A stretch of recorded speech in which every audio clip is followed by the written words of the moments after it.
മീജോങ്ങുള്ള അതേ സ്പേസിൽ 10 മീറ്ററിൽ കൂടുതൽ നിന്നാൽ അപകടമാണെന്ന് അറിയാവുന്നതുകൊണ്ട് ദോങ്ജിൻ ബസ്സിലെ വിൻഡോ വഴി പുറത്തേക്ക് ചാടിയതും അവന്റെ തൊപ്പി താഴെ വീഴുമ്പോൾ മുഖം ക്ലിയറായി കണ്ട മീജോങ് അവനെ തിരിച്ചറിഞ്ഞതുകൊണ്ട് തന്നെ അവന്റെ പേര് വിളിക്കുന്നതൊക്കെ നമ്മൾ കഴിഞ്ഞ എപ്പിസോഡിൽ കണ്ടല്ലോ. ഒട്ടും പ്രതീക്ഷിക്കാതെ ദോങ്ജിനെ അവിടെ കണ്ടപ്പോൾ അവൾ ആകെ ഒന്ന് ഷോക്കാവുന്നുണ്ട്. മീജോങ്ങിന് ദോങ്ജിനെ നേരത്തെ തന്നെ അറിയാം. അവർ തമ്മിൽ ഡയറക്റ്റ് ആയിട്ട് പരിചയമൊന്നുമില്ലെങ്കിലും അവൾക്ക് എങ്ങനെയാണ് ദോങ്ജിനെ അറിയാവുന്നത് എന്നതാണ് ഫ്ലാഷ് ബാക്കിലൂടെ കാണിക്കുന്നത്. അവളോട് ഇഷ്ടം തുറന്നു പറഞ്ഞതുകൊണ്ട് തന്നെ ഇടിമിന്നലേറ്റ് മരിച്ച ആ പയ്യന്റെ മോർണിംഗിന് സ്കൂൾ ഗ്രൗണ്ടിൽ എല്ലാ കുട്ടികളും ഒത്തുകൂടുമ്പോൾ അവരിൽ ആരിലും തന്നെ ഒരു ദുഃഖവും അവൾ കാണുന്നില്ല. എല്ലാവരും അവരുടേതായ വിശേഷണങ്ങളും തമാശകളും ഗോസിപ്പുകളും പറയുന്ന തിരക്കിലാണ്. എന്നാൽ ഒരു പയ്യന്റെ മുഖത്ത് മാത്രം ജെനുവിനായിട്ടുള്ള വിഷമം അവൾ കാണുന്നുണ്ട്. ആ പയ്യന്റെ ഷർട്ടിലെ പേര് അവൾ നോക്കുമ്പോൾ ലീ ദോങ്ജിൻ എന്നാണ് കാണുന്നത്. എല്ലാവരും പോയിട്ടും അവൻ കുറച്ചു നേരം കൂടെ അവിടെ തന്നെ നിൽക്കുന്നത് അവളും ശ്രദ്ധിച്ചിട്ടുണ്ടായിരുന്നു. അന്നത്തെ ദിവസം മാത്രമല്ല, പിന്നീട് ദോങ്ജിൻ കൂട്ടുകാരത്ത് ഫുട്ബോൾ കളിക്കുന്ന സമയത്തും അവരുടെ കണ്ണുകൾ പരസ്പരം കൂട്ടിമുട്ടുന്നുണ്ട്. അതുപോലെ സ്കൂളിൽ നിന്ന് പിക്നിക്കിന് പോയ സമയത്തും അവർ മറ്റുള്ളവർക്ക് ഫോട്ടോ എടുത്തു കൊടുക്കുന്നതിനിടയിൽ പരസ്പരം നോക്കുന്നത് നമുക്ക് കാണാം. മീജോങ് ഇരിക്കുന്നിടത്ത് സൺ പ്രൊട്ടക്ടർ വെച്ചിട്ടുള്ള ആ ഒരു സമയത്ത് മീജോങ് അവിടെ വന്നിരിക്കുമ്പോൾ സ്പോൺസർഡ് ബൈ ലീ ദോങ്ജിൻ എന്ന് എഴുതിയിട്ടുള്ളതും അവൾ ശ്രദ്ധിച്ചിട്ടുണ്ടായിരുന്നു.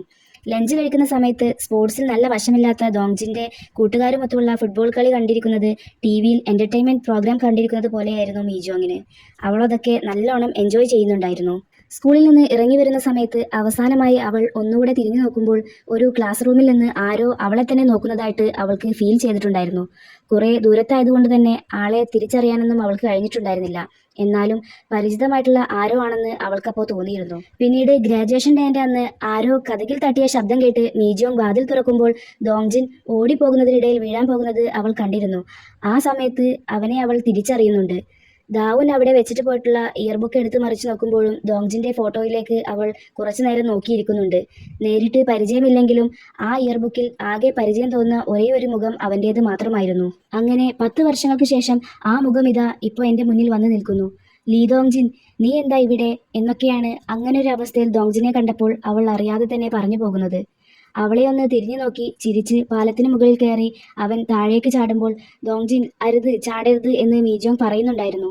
വെള്ളത്തിനകത്തായതുകൊണ്ട് തന്നെ ആവണം ദോങ്ജിന് ഇടിമിന്നലൊന്നും ഏൽക്കുന്നില്ല. ബോധം വന്ന അവൻ തുഴഞ്ഞ് മുകളിലേക്ക് എത്തുമ്പോഴേക്കും ആംബുലൻസും പോലീസും ഒക്കെ എത്തിയിട്ടുണ്ടായിരുന്നു. അവനെ ഹോസ്പിറ്റലിലേക്ക് കൊണ്ടുപോകുന്നത് പാലത്തിൽ നിന്നുകൊണ്ട് മീജോങ് കാണുന്നുണ്ട്. അവളാണ് കറക്റ്റ് സമയത്ത് തന്നെ ആംബുലൻസ് വിളിച്ചിട്ടുണ്ടായിരുന്നത്. തന്റെ ഓഫീസിൽ എഡിറ്റിംഗ് വർക്കൊക്കെ ചെയ്തുകൊണ്ടിരിക്കുന്ന പ്രൊഡ്യൂസർ സിറിക്ക് പോലീസിന്റെ കോൾ വരുന്നതാണ് അടുത്തതായി കാണിക്കുന്നത്. നിങ്ങൾക്ക് ലീ ദോങ്ജിനെ അറിയുമോ? കോൾ ലിസ്റ്റിൽ നിങ്ങളുടെ പേരാണ് കൂടുതൽ ഡയൽ ചെയ്തിട്ടുള്ളതായി കാണിക്കുന്നത് എന്നൊക്കെ അവർ പറയുമ്പോൾ അറിയാം, എന്താണ് സംഭവിച്ചത് എന്ന് തിരിച്ചു ചോദിക്കുന്നുണ്ട് അവൾ. ഹോസ്പിറ്റലിൽ വരെ ഒന്ന് വരണം എന്ന് പോലീസ് ഓഫീസർ പറഞ്ഞതും മറ്റൊന്നും ചിന്തിക്കാതെ എല്ലാം ഇട്ടെറിഞ്ഞ് സിറി അവിടെ നിന്നും ഓടുന്നുണ്ട്. വീട്ടിലെത്തിയ മീജോങ് കുറച്ചു മുമ്പ് നടന്ന ആ ആക്സിഡന്റിനെ കുറിച്ച് സെർച്ച് ചെയ്ത് നോക്കുകയാണ്. ച്യോൻഹോ ബ്രിഡ്ജിന്റെ മുകളിൽ നിന്ന് ചാടിയ ആൾക്ക് ലൈഫ് ത്രെട്ടനിങ് ആയിട്ടുള്ള ഇഞ്ചുറീസ് ഒന്നും തന്നെയില്ല എന്നുള്ള ന്യൂസ് അവൾ കാണുന്നുണ്ട്. ദോങ്ജിന് കാര്യമായിട്ടൊന്നും സംഭവിച്ചിട്ടില്ല എന്ന സമാധാനത്തിൽ അവളൊന്ന് ആശ്വാസപ്പെടുന്നുണ്ട്. ന്യൂസ് കംപ്ലീറ്റ് വായിച്ച അവൾ ഇങ്ങനെയൊക്കെ ഉണ്ടായത് ഞാൻ കാരണമാവോ എന്നാണിപ്പോൾ ചിന്തിക്കുന്നത്. ഹോസ്പിറ്റലിൽ അഡ്മിറ്റ് ആയിട്ടുള്ള ദോങ്ജിനെ കാണാൻ വന്നിരിക്കുകയാണ് ജുൻഹ്യുക്ക്. ഹ്യുക്ക് വന്നത് കണ്ട് അവൻ എഴുന്നേൽക്കാൻ ശ്രമിക്കുമ്പോൾ അവനെ പിടിച്ച് ഇരിക്കാൻ സഹായിക്കുന്നുണ്ട് അവൻ. എന്താ പെട്ടെന്നൊരു നീന്താനൊക്കെ പൂതി? വല്ല എക്സ്ട്രീം ആയിട്ടുള്ള സ്പോർട്സും ഇഷ്ടപ്പെടുന്ന ആളാണോ നീ എന്നൊക്കെ കളിയാക്കി ഹ്യുക്ക് ചോദിക്കുമ്പോൾ ദോങ്ജിൻ ചിരിച്ചുകൊണ്ട് അതൊന്നല്ല, എനിക്കെൻ്റെ ഡാറ്റൊക്കെ ഒന്ന് പ്രൂവ് ചെയ്യണമായിരുന്നു, അതാ വെള്ളത്തിലേക്ക് എടുത്തു ചാടിയത് എന്ന് പറയുകയാണ് അവൻ. അവൻ എന്താ ഉദ്ദേശിച്ചതെന്ന് മനസ്സിലാവാത്ത ഹ്യുക്ക് നീ എന്തൊക്കെയാണ് ഈ പറയുന്നത് എന്ന് ചോദിക്കുമ്പോൾ അതൊക്കെയുണ്ട്, നിനക്കിപ്പോൾ അതൊന്നും പറഞ്ഞാൽ മനസ്സിലാവില്ല എന്നൊക്കെ പറഞ്ഞ് ഫ്രീ ആണോ നീ, നിനക്ക് ജോലിയൊന്നുമില്ലേ എന്ന് ചോദിക്കുകയാണ്. ഞാൻ ഫ്രീ ഒന്നല്ല, നല്ല ബിസി തന്നെയാണ്. ഇപ്പോൾ വെച്ച് ഇടയ്ക്കിടയ്ക്ക് പലതരത്തിലുള്ള ആക്സിഡന്റുകളും സംഭവങ്ങളൊക്കെ നടക്കുന്നുണ്ട്. അപ്പോഴാണ് നിന്റെ ഈ കുട്ടിക്കളി. അറ്റ്ലീസ്റ്റ് നീയെങ്കിലും എന്നെ ഒന്ന് സഹായിക്കണ്ടേ എന്നൊക്കെ അവൻ പറയുമ്പോൾ സോറി, ഞാനിപ്പോൾ ഓക്കെയാണ്, നീ പൊയ്ക്കോ, നിന്റെ പണികളൊക്കെ നടക്കട്ടെ എന്ന് മറുപടി പറയുകയാണ് ദോങ്ജിൻ. നീ ശരിക്കും ഓക്കെ തന്നെയല്ലേ എന്നവൻ വീണ്ടും ചോദിക്കുമ്പോൾ കൈയൊക്കെ ഇളക്കി കാണിച്ചു കൊടുത്തുകൊണ്ട് എനിക്കൊരു കുഴപ്പമില്ല, നീ ധൈര്യമായിട്ട് പോയിക്കോ എന്നൊക്കെ പറയുമ്പോഴാണ് ഓടിപ്പിടിച്ച് സിറി അങ്ങോട്ട് വരുന്നത്. അവളുടെ സ്വഭാവം നമുക്കെല്ലാവർക്കും അറിയാലോ. വന്നപാട് ദോങ്ജിനോട് ചൂടാവുകയാണ്. ആളെ മനസ്സിലാവാത്തത് കൊണ്ട് ജുങ്യുക് ഇതാരാ എന്ന് ദോങ്ജിനോട് ചോദിക്കുന്നുണ്ട്. സിറിയോ, എൻ്റെ പരിചയത്തിലുള്ള ഒരു പ്രൊഡ്യൂസറാണ് എന്നവൻ മറുപടിയും പറയുന്നുണ്ട്.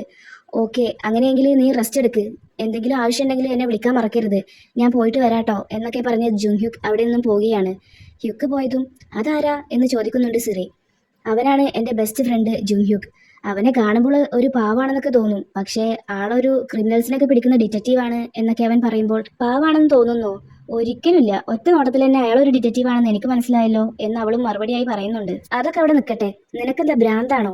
ഇങ്ങനെയൊക്കെ കാണിക്കുന്നത് കൊണ്ട് മീജോങ്ങിനെ ഹെൽപ്പ് ചെയ്യുന്നു എന്നാണോ നിന്റെ ധാരണ? ഒരിക്കലുമല്ല.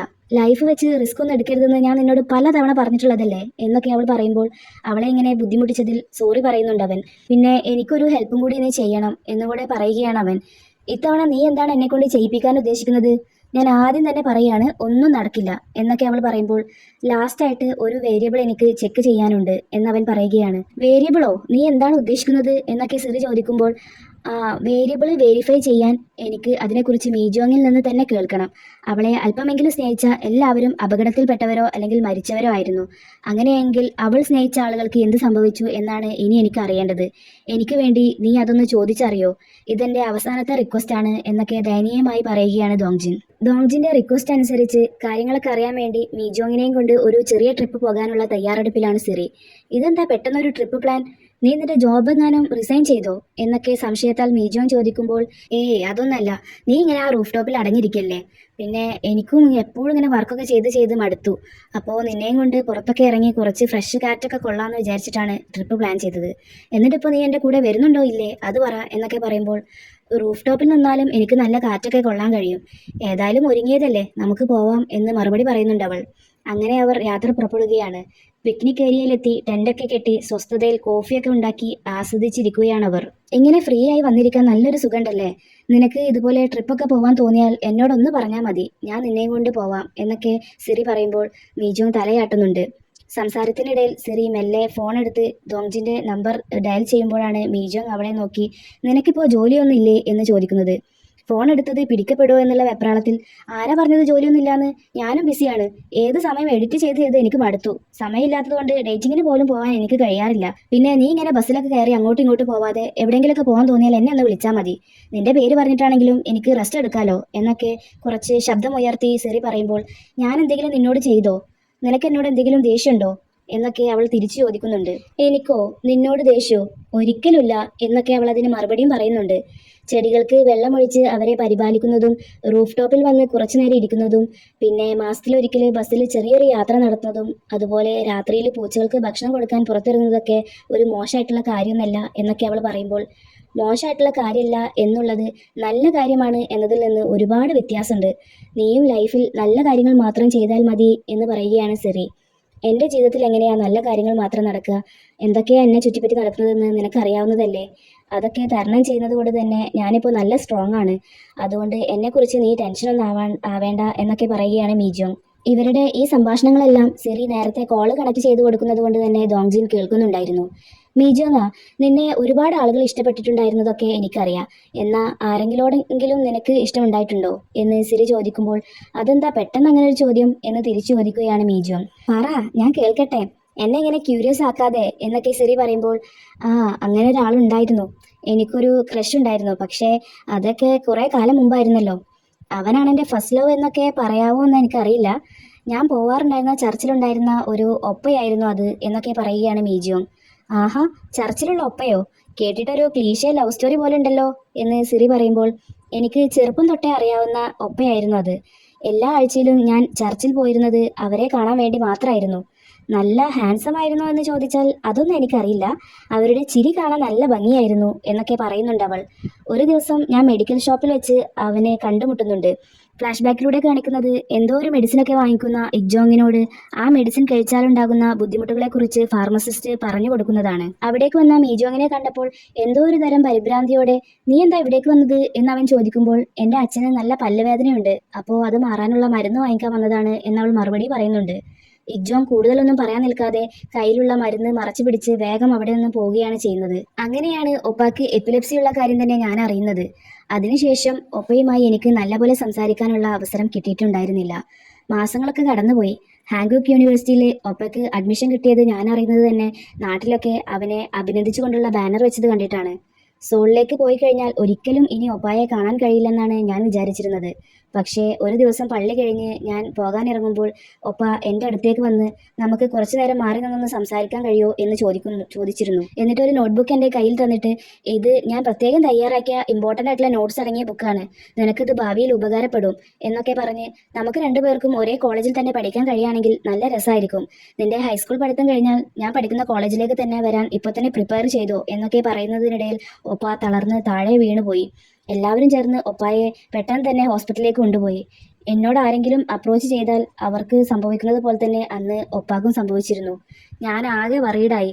എപ്പിലെപ്സിയുടെ മെഡിസിനൊക്കെ ആയിട്ട് ഞാൻ അവരുടെ വീട് വരെ പോയെങ്കിലും പേടി കാരണം അവനെ വിളിച്ചതുമില്ല, അകത്തേക്ക് പോയതുമില്ല. ഹോസ്പിറ്റലിൽ നിന്ന് ഡിസ്ചാർജ് ആയതിനു ശേഷം അവരെല്ലാവരും സോളിലേക്ക് താമസം മാറ്റി എന്നാണ് പിന്നീട് എനിക്ക് അറിയാൻ കഴിഞ്ഞത്. കുറച്ചു വർഷങ്ങൾക്ക് ശേഷം കോളേജിൽ വെച്ച് ഒപ്പായെ വീണ്ടും ഞാൻ കണ്ടു. ഒരു ദിവസം ഒപ്പ എൻ്റെ ക്ലാസ്സിലേക്ക് വന്ന്, മീജു എന്നാ, അന്നത്തെ ദിവസം നിന്നെ ശരിക്കൊന്ന് അഭിനന്ദിക്കാൻ എനിക്ക് കഴിഞ്ഞിട്ടുണ്ടായിരുന്നില്ല, കഷ്ടപ്പെട്ട് പഠിച്ച് ഇവിടെ വരെ എത്തിയതിന് കൺഗ്രാജുലേഷൻസ് എന്നൊക്കെ ഒപ്പ പറഞ്ഞപ്പോൾ, അതിന് ഞാൻ നിങ്ങളോട് നന്ദി പറയേണ്ടതായിട്ടുണ്ട്, നിങ്ങൾ അന്ന് തന്ന നോട്ട്സാണ് എന്നെ ഏറ്റവും കൂടുതൽ സഹായിച്ചിട്ടുള്ളത് എന്ന് ഞാൻ മറുപടി പറയുന്നുണ്ട്. നോട്ട്സോ? ഏത് നോട്ട്സ് എന്നാണ് ഒപ്പ അപ്പോൾ എന്നോട് ചോദിച്ചത്.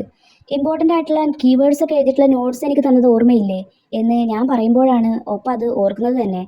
തേബേക്കിൽ നിന്ന് സോളിലേക്ക് പഠിക്കാൻ വന്നവരുടെ ഒരു അലുമിനി മീറ്റിംഗ് കണ്ടക്ട് ചെയ്യുന്നുണ്ട്, നീ അതിൽ പങ്കെടുക്കുകയാണെങ്കിൽ സോളൊക്കെ ചുറ്റിക്കാണാൻ ആരെങ്കിലും കിട്ടാതിരിക്കില്ല, ഞാനത് പറയാനാണ് ഇപ്പോൾ ഇങ്ങോട്ട് വന്നത് എന്നൊക്കെ പറഞ്ഞു ഒപ്പ അവിടെ നിന്നും വേഗം തന്നെ പോയി. എനിക്ക് നോട്ട് തന്നത് പോലും ഒപ്പം മറന്നത് കണ്ടപ്പോഴേ എനിക്കുണ്ടായിരുന്ന ആ ക്രഷും അതേപോലെ ഇല്ലാതായി എന്നൊക്കെ പറയുകയാണ് മീജുവും. ഇതൊക്കെ കേട്ട സിറി, ഒറ്റ മിനിറ്റ്, നിന്റെ ആ ഹാൻസം ക്രഷ് എൻ്റെ ഡിപ്പാർട്ട്മെൻറ്റിൽ ഉണ്ടായിരുന്ന ഇഗ്ജോങ് ആയിരുന്നോ? അയ്യേ, നിന്റെ സ്റ്റാൻഡേർഡ് ഇത്രയും ലോ ആണോ?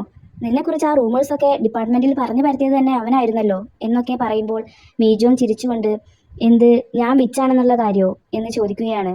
അപ്പോൾ ആ കാര്യം നിനക്ക് ഓൾറെഡി അറിയായിരുന്നോ എന്ന് സിറി അത്ഭുതത്തോടെ ചോദിക്കുമ്പോൾ, റൂമേഴ്സ് എന്നൊക്കെ പറയുന്നത് കാട്ടുതീ പോലെയാണ്, അതിപ്പോൾ ഒപ്പ പറഞ്ഞിട്ടില്ലെങ്കിലും എങ്ങനെയെങ്കിലൊക്കെ ആയിട്ട് എല്ലാവരും അറിയും, പിന്നെ അതൊക്കെ പാസ്റ്റിലെ കാര്യമില്ലേ എന്നൊക്കെ പറയുകയാണ് മീജോങ്.